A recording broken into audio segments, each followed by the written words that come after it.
Thanks, Mel. Okay.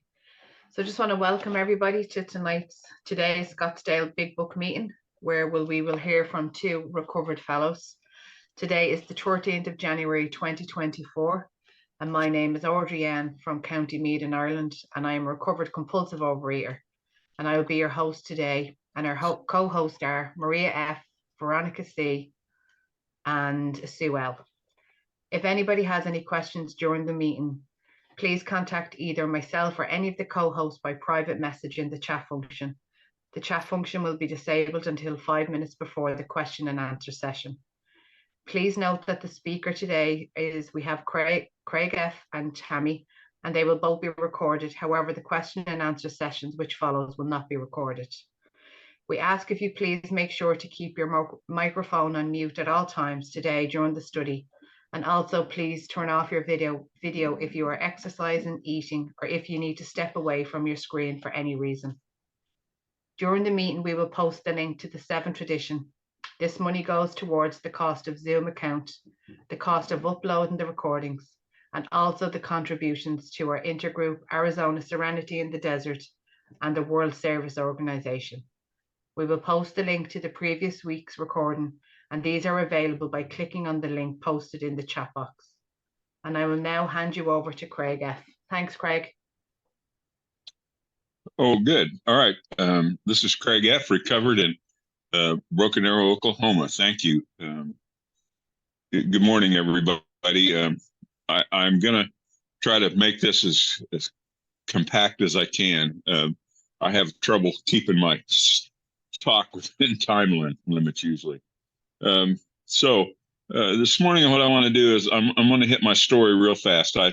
I was fascinated with food as a kid. I ate every chance I could get, but I didn't suffer the consequences of weight gain much as a kid because I grew quickly. I'm 6'4", and I was this tall when I was 14 years old. Everybody thought I was going to be taller and be a giant basketball star, but I quit growing at 6'4", at least up. I grew out a little after that. But anyway, I played basketball, football, baseball, ran track as a kid. I was always out and about. We hunted, we fished, we did all those physical things. I hardly watched TV growing up. You know, we were on the move all the time. I was on the move all the time. And so as a consequence, my eating didn't show up much on my waistline until I turned 16 and I was able to go. I had already owned a car, and I was able to go anywhere I wanted to go, and I had money in my pocket. I was working in a grocery store, and that summer I turned 16. I came back reported for football, and I gained like 30 pounds over the summer. And the basketball coach said, you're going to take 20 of that off before basketball season starts. And that was my first diet. And I did it wrong, but the weight came off quickly. I didn't realize that, my stupidity, I didn't realize that beer and pop counted as calories. But anyway, I dropped the weight, and I thought that was easy, and it set up an idea in my mind that I could just monitor that bottom 20 anytime I wanted to. Turned out not to be true. But anyway, I got married young. I got a girl pregnant, and I was a father at right about my 20th birthday. And I ended up with 2 sons with her. I was married 20 years. And that 20 years, that my 20s and my 30s were a series of diets, a series of fighting this thing. Always, I was always a successful dieter as long as the diet worked. And then when it didn't work, it never worked again. And so I would go up, and I would come back down almost all the way. And then I'd go up higher, and then I'd come back down. And, the highs got higher and the lows got higher. And, I seesawed my way up to where in my late 30s, I hit 410 pounds. A doctor told me that I was going to drown in my own juices if I didn't do something about it. That was the graphic term she used. It scared me to death. But what do we do with fear? I didn't know what else to do. I left her office, that doctor's office, headed home, and with all this determination that was it, that I was really going to control it this time. And I passed one fast food joint and another one, and it was lunchtime, so I pulled in a third one, had 2 hamburgers, and said I'll start tomorrow. And of course, tomorrow never came. My marriage fell apart shortly after that, for lots of reasons. The weight was part of that. The lifestyle was part of that. I wasn't a great husband. I know that now. And we were too young, and she was a senior in high school when we got married. We were too young, too immature, and not ready for what we had. But I raised a couple of great boys out of that. And so anyway, as a part of the divorce proceedings, I went to a counselor, and the counselor, thank God, was 20 years sober in AA. And we had to go to counseling because we had a minor child, and minor child, and you had to make sure you tried to save the marriage, before the state of Arizona would let you have a divorce at that time. So we went to counseling, with separate counseling. The counselor I went to listened to me for an hour. I lied to him about my drinking. I didn't tell him the whole truth about my eating. But he was 20 years sober in AA, and after he listened to me for that hour, he says, "Okay, here's what you need to do." He said, "You need to go to Overeaters Anonymous, and when you're ready to be honest with me, after about a year, maybe, why don't you come back and see me, and maybe we can do you some good." I wanted to hit him. I grew up a bar fighter. I was just ready to paste him in the mouth, because I had great cash register honesty. I had no concept what he was talking about when he said be honest. It was, to be honest about who I am, about what I'm feeling, about who I am. But thank God for him, and thank God for his suggestion that I go to Overeaters Anonymous. And I did, and I got a sponsor right away, and I felt like I was home. And we started out doing the steps, and I got through the first 3 steps, which were a series of Westminster questions, is how they did it. And then I got to the 4th step, and I stalled out. My sponsor relapsed. I had to change sponsors. I ended up with a female sponsor because that was all that was available. And all she wanted to do was take my food commitment and find out how I did the next day. And I was doing so good on the food that I was kind of at least thought I was a superstar. I lost 140 pounds. I went from 410 back down to 260 in that first year, 260, 265, and was, people would call me the incredible shrinking man. And my ego, I was there for the vanity, and didn't even realize it. And my first sponsor would say, he'd ask me how I was doing, and I'd tell him how much weight I lost. And, I was going to the gym every day and weighing 2 or 3 times a day. And he'd ask me how I was doing, and I'd tell him how much weight I lost. And he would say, "Well, there's your vanity. How's your sanity?" And again, bar fighter that I am, I wanted to paste him in the mouth too. I thought he was just jealous of the fact that I was losing weight and he was not. And then when he relapsed, that confirmed my worst suspicions of him.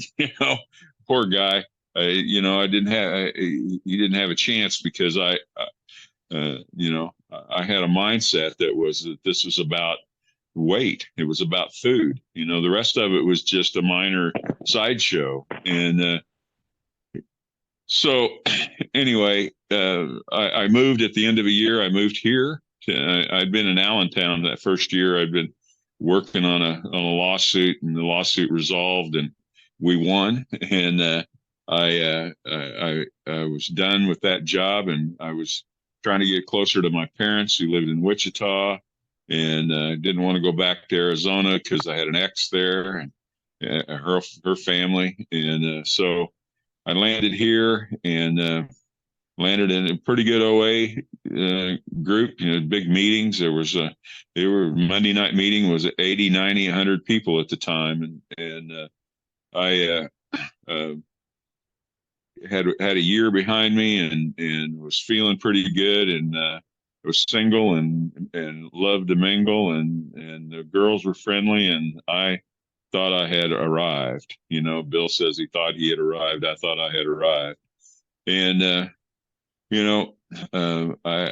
one of my amends I had to make was I was going to meetings a lot of times for all the wrong reasons, and uh, I almost picked up a 2-year chip, but I realized that the only reason I was calling myself abstinent was that I had kept changing my food plan, and that to make it more and more permissive, and that I wasn't losing weight. As a matter of fact, it was starting to creep back up, and so I didn't pick up the 2-year chip, and that sent me into a series of many years of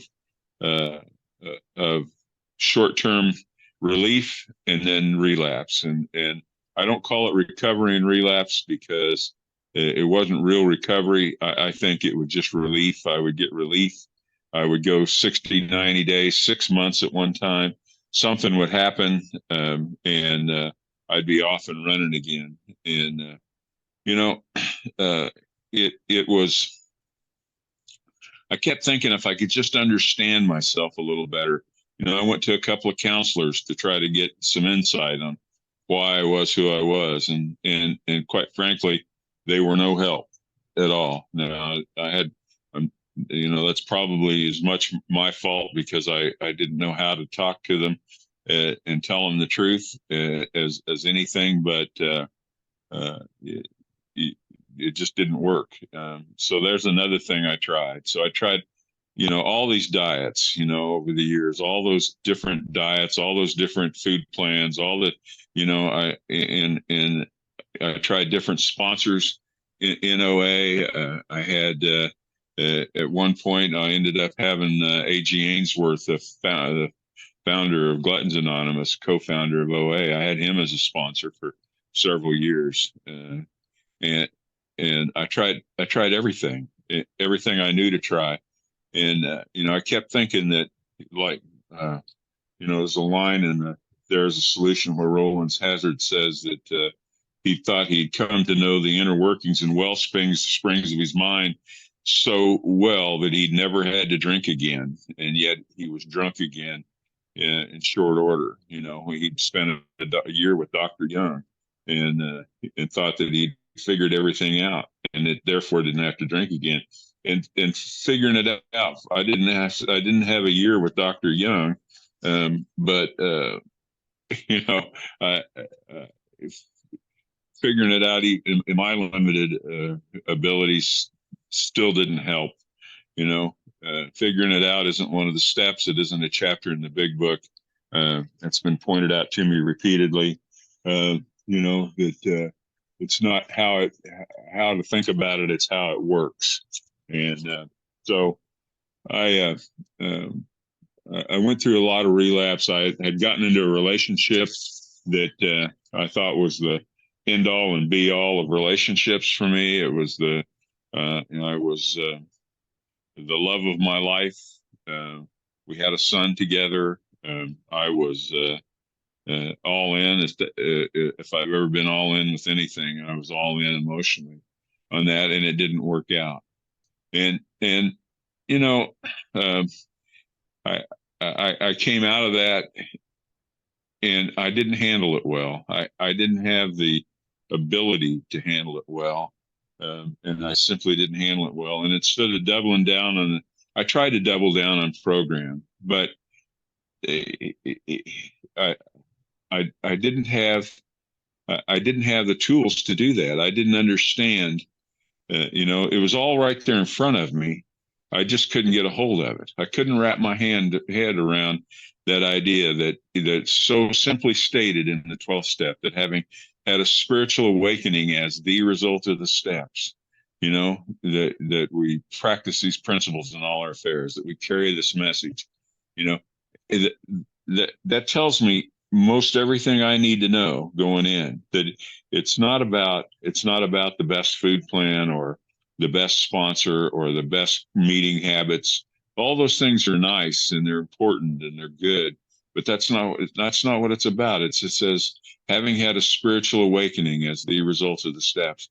I couldn't see through that, and I tried to work the steps. I couldn't find a male sponsor here. That's why I ended up with AG, and we did that by email. I couldn't find a male sponsor local in OA. I tried working the steps with an AA sponsor, and it helped me some, but it didn't relieve my compulsive eating. And there's I don't mean to blame this on anybody. I don't mean it just wasn't there. It just wasn't. My sister has a sign above her desk that says, when the student is ready, the teacher will appear. And the student simply wasn't ready yet. I wasn't ready to let go of everything. I wasn't ready to let go of my own self-will. I have a horribly strong self-will. I'm very willful person, and I hated to admit that about myself, but I am. I'm so willful that I thought I could control the weather by the force of my will at times, and I had to give that up. I had to learn how to live life on life's terms, to live life on God's terms, and they're not Craig's terms. I'd gotten to the third step, and that said, turn your life and will over to the care of God as you understand Him. And I said, what if God doesn't want me to ever have sex again? What if God's serious about that chastity thing? What if God wants me to be poor? What if He wants me to be, poor and live like a monk? I kind of want some guarantees. I want to see how this is going to look, but it doesn't work like that.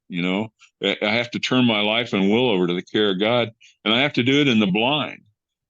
And I have to trust the fact that if I do that, if I truly do that, and I'm truly living God's will, that I'll be happier doing that than I will be doing any other thing in the world. That if that truly is God's will for me, that will make me happier than whatever other lifestyle I can imagine. And if I have this good and benevolent God that we talk about in step 2, that He's going to have a better plan for me than I could come up with. But I was hesitant. I was hesitant to turn my life and will over to God's care, and I was hesitant to make certain amends. Certain people that hurt me, especially financially, worse than I ever hurt them. I'd worked for a guy, and I had some of these tools when we parted ways, and I'd always felt kind of guilty about that, but he owed me money.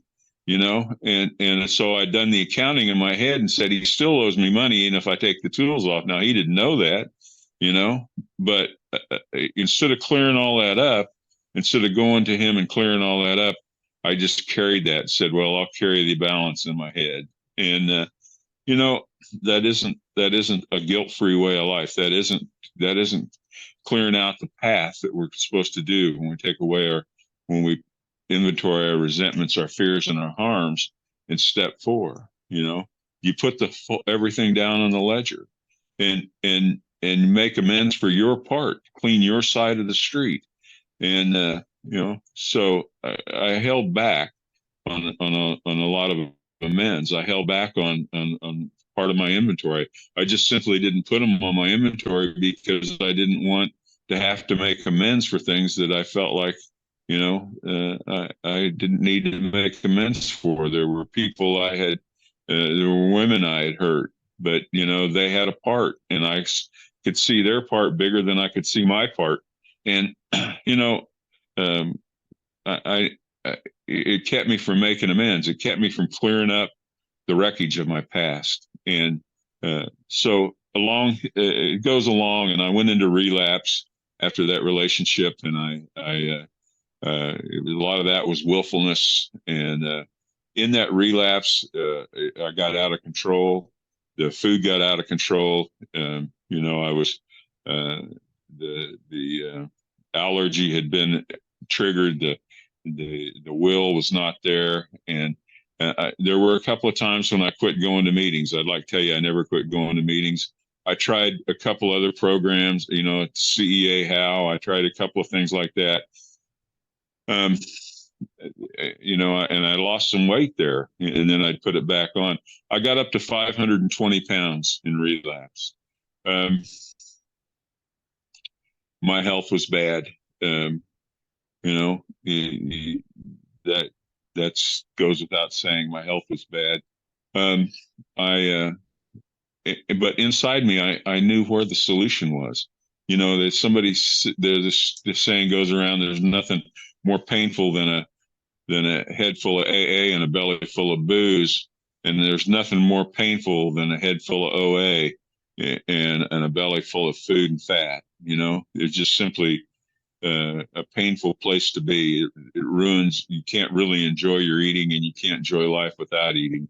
And I've been there. It was the pit of despair, and I didn't know what to do. I did know what to do. I just didn't know how to do it. I didn't, that it takes some, swallow your pride and go back.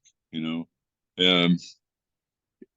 that relapse, in that 520 pounds, I developed lymphedema in my legs. I got a septic infection in that lymphedema. I was still working. I'm an estimator for a construction company, and as long as I can get to my desk, it's all I can make the world buzz. And but I got up to go to work one morning, and I sat down in an easy chair I have in my bedroom, and I didn't have the strength to stand back up. And I sat there, and I kept trying to stand up, and I couldn't. I just couldn't get the right angle. And I spent several hours trying to stand up. And I had a cell phone in my hand, and I was too prideful to call for help.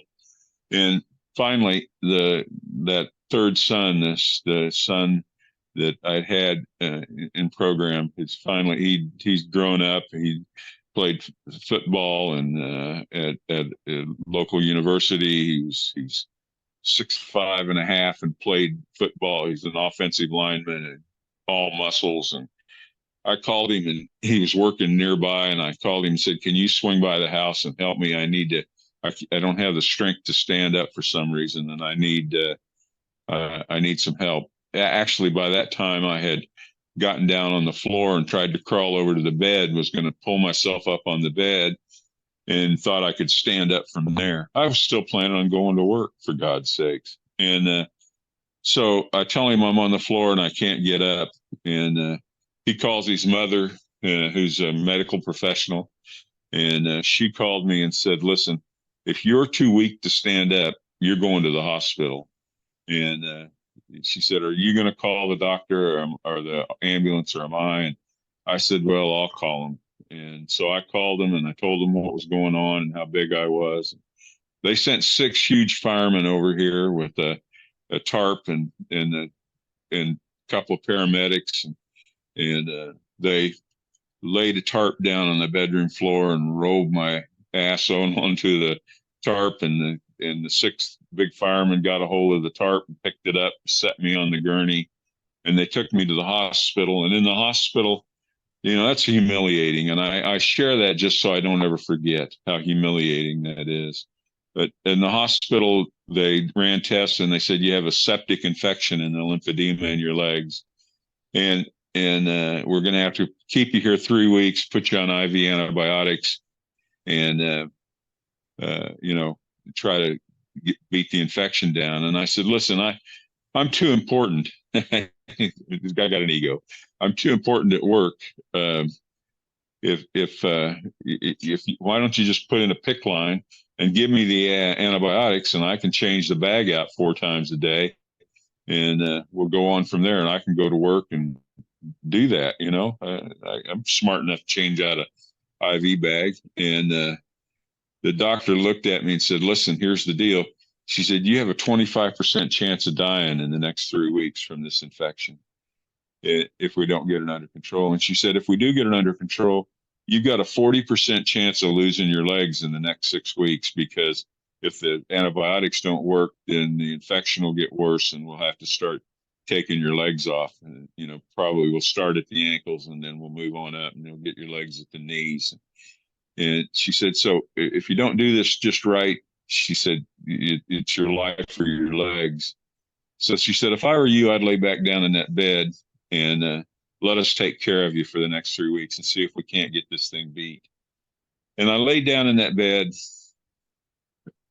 and I don't cry, but I had tears in my eyes. And I said, I cried out to God, and I knew what was the problem. I knew where the solution was.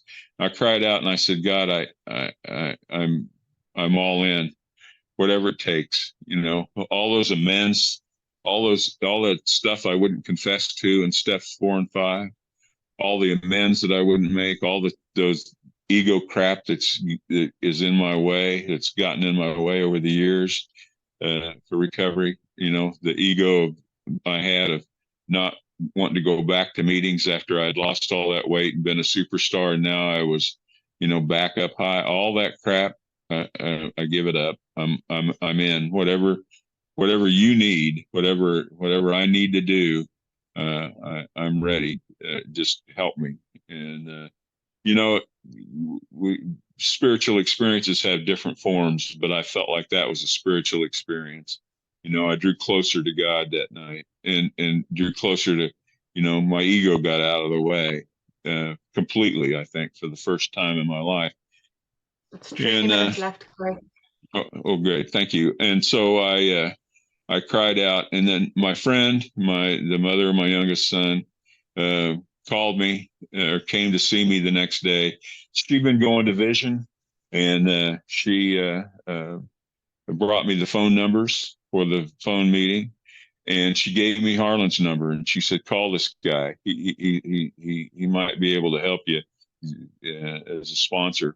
And I called him, and he agreed to take me on as a sponsor. I started calling that meeting. I've been on that meeting virtually every day. That was 7 years ago, last October. Harlan started me on the steps that day. By the time I got out of the hospital, which was 3 weeks later, I was in the amends process.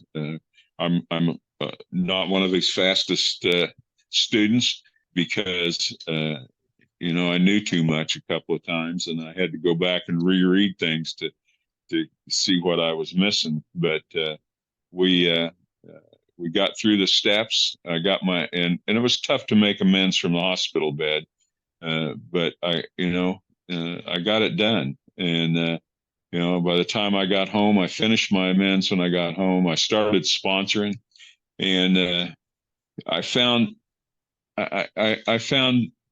the first, I think, real full-on spiritual recovery that I'd experienced in the program. I'd seen glimpses and pieces and parts through the years, but being all in makes all the difference in the world. Rarely have we seen a person fail that has thoroughly followed our path, and I hadn't thoroughly followed the path. I always had rebelled at that idea that half measures availed me nothing. I thought they ought to at least get me half, and I like that metaphor about the vending machine. If you put 50 cents in a vending machine that calls for $1, you're not going to get half of a can of pop back out of it. You're not going to get half the candy bar, whatever. We don't eat those, but you're not going to get half of whatever is there. You got to put the full amount in. And half measures availed us nothing. And it's the same thing with program. Half measures, I have to be all in. I have to be willing to go to any lengths. And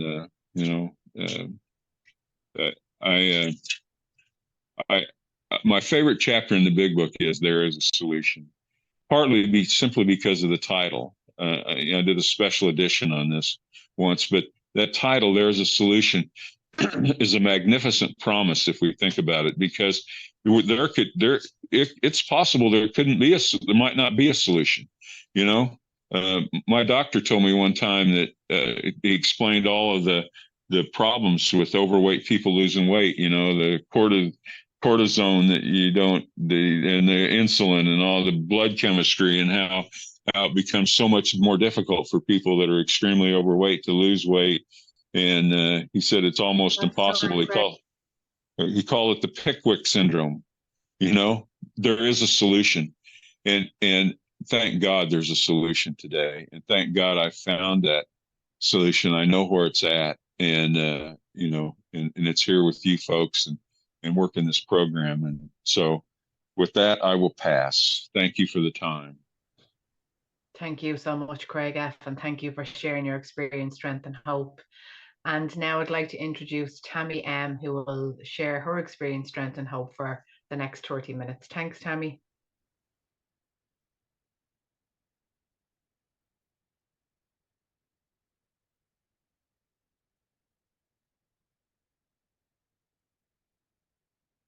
You just need to unmute, Tammy.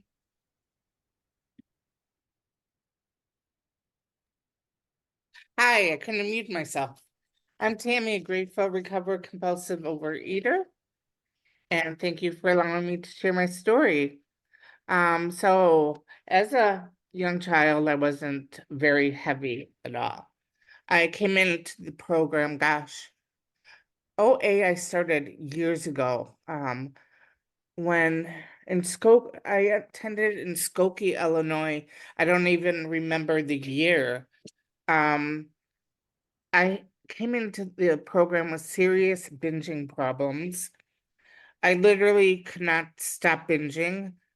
I would stop at fast food places, steal money from my parents to support my eating habits. I would keep my eating disorder hidden from my family. I would say I started to gain weight in junior high school because of all the emotional, sexual, and physical abuse I endured growing up by certain family members in my family.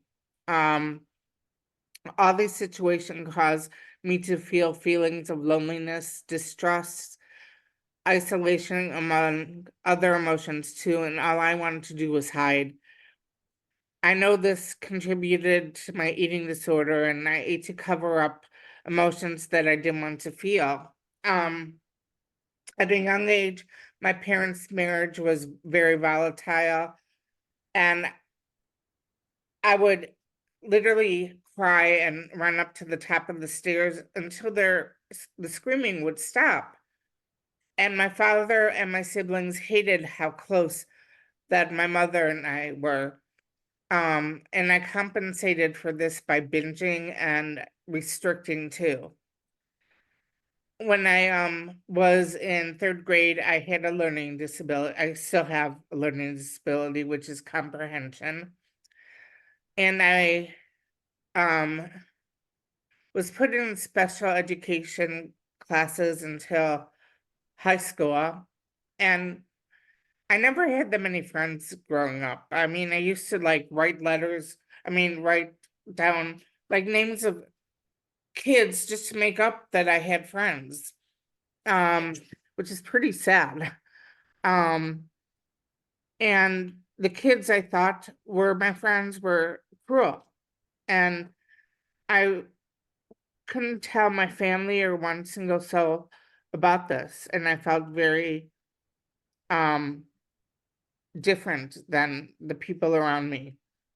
The kids made fun of me because they thought I was slower and because they thought I was heavier than them. I found myself using food more often, especially in high school, to cope with the emotions I didn't want to feel. And my parents or siblings never knew I had an eating disorder. And I would steal money from my mom's purse, which is kept in the pantry. And the pantry was a very dangerous place for me because I would binge on things in the pantry.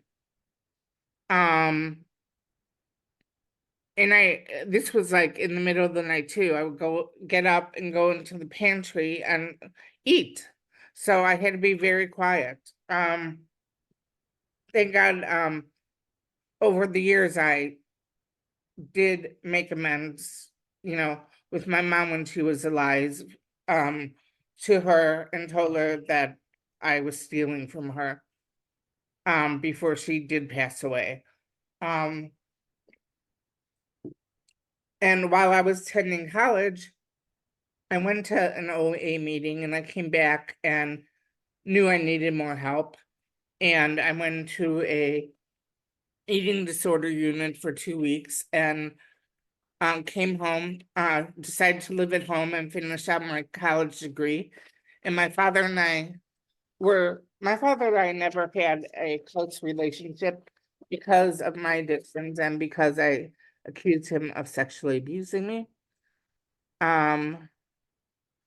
Now we do have a closer relationship. God bless him at 88 years old. He has had a lot of problems. I was able to accept that I have to change, not him.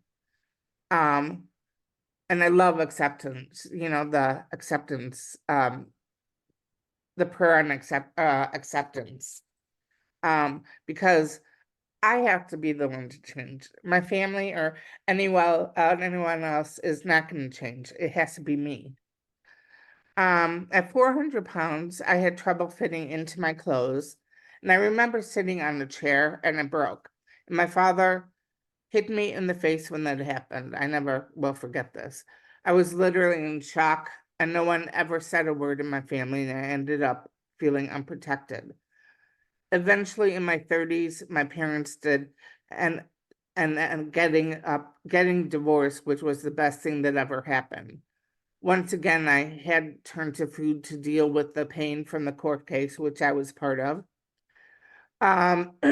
So once the divorce was over, things were settled. My mother and I moved in together. I also had planned to move into independent living facility, and my mom talked me out of it, which was good. Which my mom was good at talking me out of things. My mom became very dependent on me to be her caregiver. While I was living with my mom, she became emotionally abusive to me. She would swear at me if I did not go to get her what she wanted, like food or cigarettes. And I was 36 years old at the time, and my weight kept getting higher and higher. We had a bariatric scale at our home. I stepped on it, and my weight had topped 586 pounds. Reality had hit me. I had become housebound. I could not fit into the car. I walked into the garage and because I was driving. So I'm like, I tried getting into the car. I couldn't fit into the car. I was extremely upset. I walked into the house crying because I couldn't fit behind the wheel of the car anymore. My feet were swollen. I had a hard time wiping myself. Things were going downhill for me. I could not wear my gym shoes anymore because they wouldn't fit. My feet wouldn't fit into gym shoes. I could not find any clothes that fit. I was suicidal and I wanted to die. Felt very hopeless. So one day my siblings came over to do an intervention with my mom and I, and they decided that I go into nursing home for my morbid obesity. I relentlessly went. My mom eventually ended up in an assisted care facility, and after the second day of being in the nursing home and not remembering much, my brother came to visit me and found me unresponsive in the bathroom. And I went into respiratory failure, and they rushed me to ICU the next morning. I was scared because I had tubes in me and I ended up having a tracheostomy. I had all these doctors and families standing around me. I literally thought I was gonna die. And I almost did. I mean, I don't know. And I believe that God saved my life for a reason. I'm not gonna go into how low I was, the weight. After being in ICU unit for a few weeks, I got transferred to a nursing home where I lived for 3 years. I lost weight by pushing the wheelchair around the nursing home every single day. All I wanted was to lay in bed at my highest weight. I had a computer in my room and I started Googling OA meetings. I even attended one face-to-face meeting near the nursing home. Then I had attended phone meetings. I still cannot stay abstinent. I never had a sponsor and I thought I could do it on my own. After 3 years of staying at the nursing home I was at, I ended up in multiple nursing homes before ending up in my first apartment in 2016. I started attending OA meetings and found a sponsor. I was driving at the time, and I took buses to get to the OA meeting. I would walk out of meetings because every time I heard the word God, and my sponsor had told me I had to become willing to believe in a higher power. That took some time for me because as a teenager, I never believed in anything. By going to meeting after meeting, I finally became willing to believe in a higher power. My mom had passed. I've been like, my mom had, a lot has happened. So my mom had passed away in 2016, followed by two of her siblings, which took a toll on me. I never was able to go to her funeral or anything because I was like living in nursing homes. I met my goal of being in my own apartment in 2021, and last year at this time I was at the birthday party. In California, I had not been in a trip in multiple years. I got through security at 2 airports on my own and made it to the hotel on my own. I met people from Zoom in person who were like family, and it was a great adventure for me. After that birthday party, I did relapse, but I now am today 10 months abstinent. So today I have a wonderful sponsor. I speak at meetings, and this is how I really keep from relapsing. I wake up each morning and read my meditation books, and I pray every single day. God is with me literally 24/7. He's there to talk to. I write letters to him.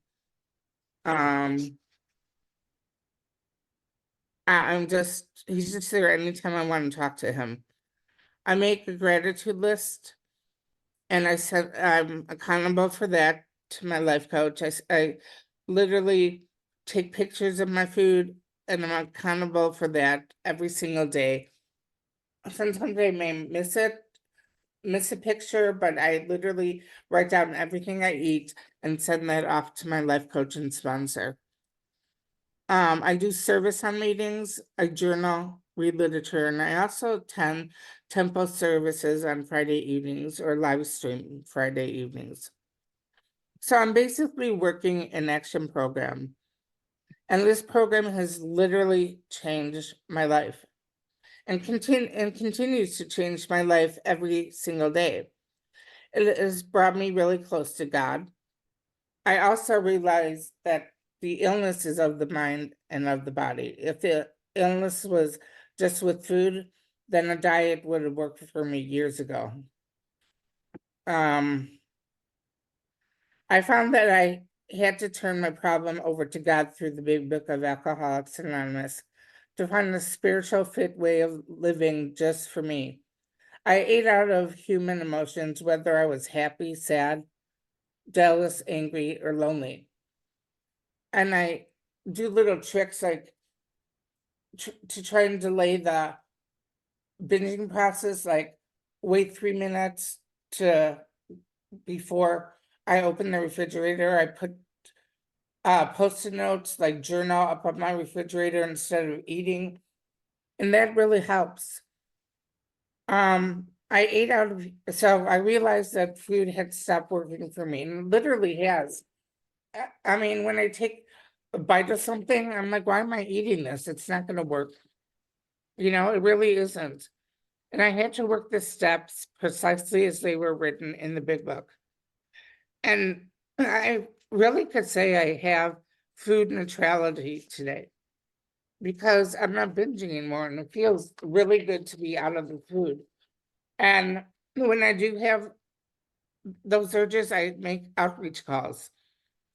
And I learned from the OA program that doing service has really gotten me out of my head and focusing on other things.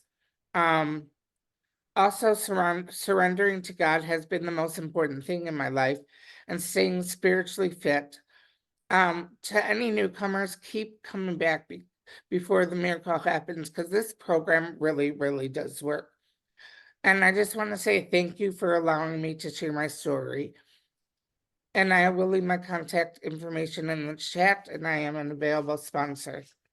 Thank you. Thank you so much, Tammy. Thank you for sharing your experience, strength, and hope. And I will now turn the meeting over to Sue L, who will host the Q&A session. Thanks, Sue. Thanks, Audrey. And as I am Sue L. From Pennsylvania, I am a recovered, and this will host the Q&A.